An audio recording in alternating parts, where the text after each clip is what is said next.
Bismillahirrahmanirrahim and Assalamualaikum. I be our lecturer, Madam Farihah binti Hassan, and my all fellow classmates.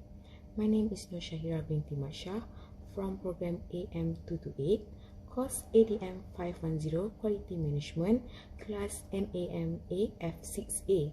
Today I will present on my case study topic 9, question number 3, which is the ISO9001 principles.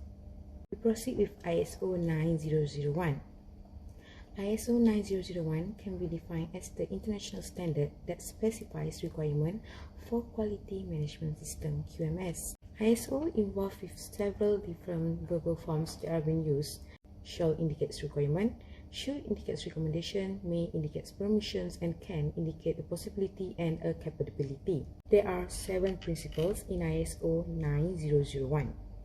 Customer focus, leadership, engagements of people, improvement, process approach, relationships management, evidence-based decision making. To understand the process approach, international standard promotes the adoption of a process approach when developing, implementing, and improving the effectiveness of quality management system.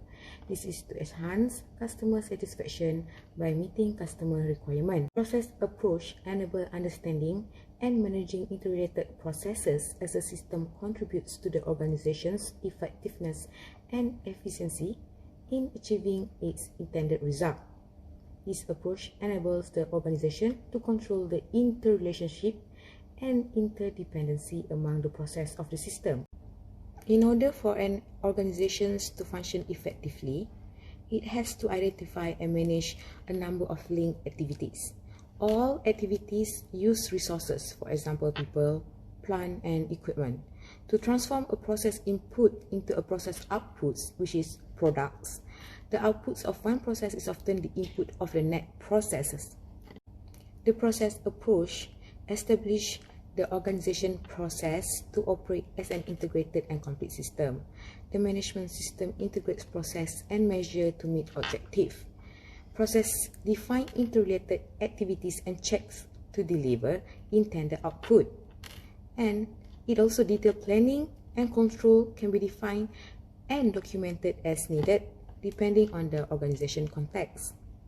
As to achieve the intended results in accordance with the quality policy and strategic directions of the organizations, the process approach involves the systematic definitions and managements of process and their interactions. The applications of the process approach in a quality management system enables first, understanding and consistency in meeting requirements. Second, the considerations of processes in terms of added value. Third, the achievement of effectiveness processes performance. And the fourth is improvement of processes based on evaluations of data and information. There are a total of 4 clauses that can be identified under process approach.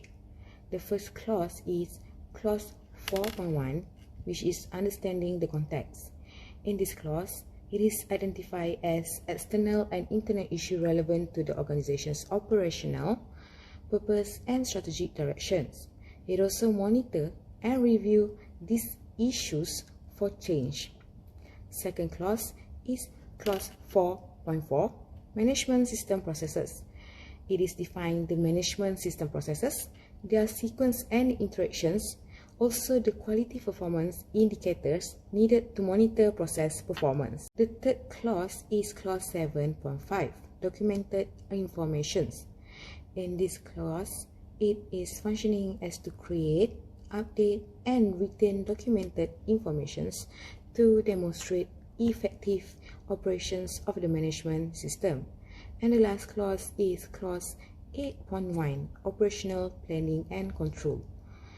In this clause, it functions as to plan, implement, and control operational processes that generate processes customer output. Example, planning, engineering, operation, purchasing, warehousing, delivery, and many more.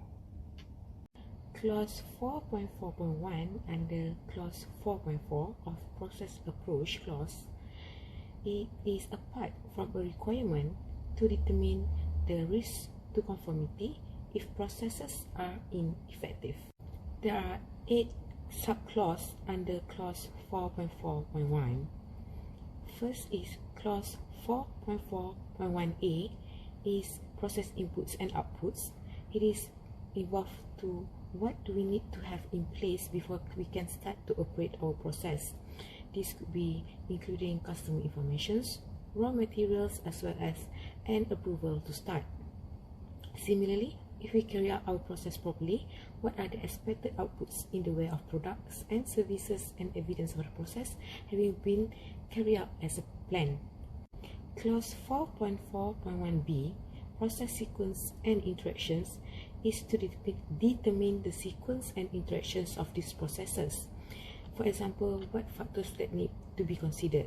For example, it helps to think new product introductions process, and also it helps organization to identify the needs of future market for a new product. Proceed to clause 4.4.1c, determine and apply criteria and methods. In this clause, the process sequence and interactions now give us a map of the organizations and how it works together, but now the work gets even tougher to satisfy the next requirement to determine and apply criteria and methods needed to ensure the effective operation and control of these processes.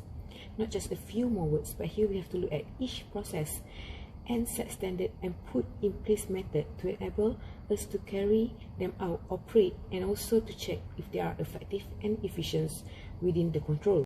Clauses 4.4.1d determine the resources needed. In this clause, organizations have to decide what resources each of the processes need and make sure they are available. In order to do this, the organizations must have gone through some process to establish what level of resources is required. This may be broken down by the subheading of clause 7.1 of ISO 9001 into several subtypes of general, people, infrastructure, environment for the operations of the processes, monitoring and measuring resources. Also, lastly, is to the organizational knowledge. Process 4.4.1e assign process responsibilities and authorities. The people working within the processes should be aware of what they are authorized to do within the process and who is responsible for which activity. This will include the quality control and assurance activities.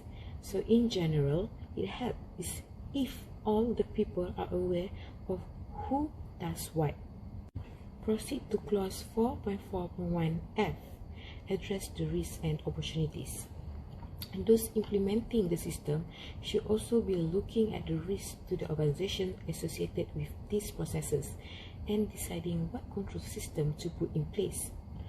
For low risk processes, this can be informal monitoring by an individual or manager level.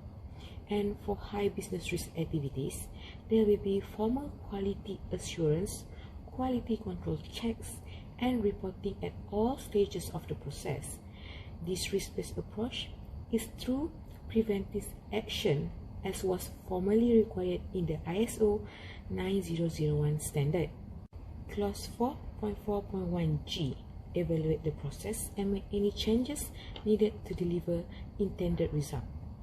In this clause, the organization had to establish criteria and methods including monitoring, measuring, and performance indicator KPI to ensure processes are effective. Also, in this clause, the organization is looking at how process is operating, whether there are any opportunities for it to operate more effectively or efficiently.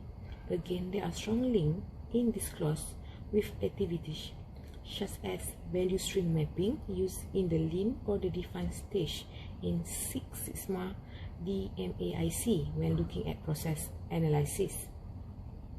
In conclusion, with the best will in the world, we still cannot absolutely guarantee right first time. Last clause is clause 4.4.1H, process improvement. In this clause, it is the standard NETS requires to implement actions necessary to achieve planned results and continual improvement of this process. Management of the processes and the system as a whole can be achieved using the PDCA cycle.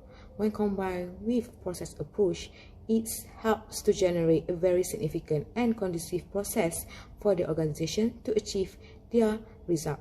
PDCA cycle, or known as PDCA, it has its own meaning, with P stands for plan. It sets the objectives of the systems and processes to deliver result. It involves the term of what to do and also how to do it. D stands for do. Its meaning the implementations and control of what was planned by the organizations. C stands for check. It monitors and measures processes and results against policies, objectives, and requirements, also reports the result. And A stands for act. It is a take actions to improve the performance of the process. In a nutshell, a quality management system using the process approach is guided by standard that can meet their customer internal or external requirements and continual improvement. It is a management strategy which incorporates the plan do check act cycle and risk-based thinking. That's all from me. Thank you.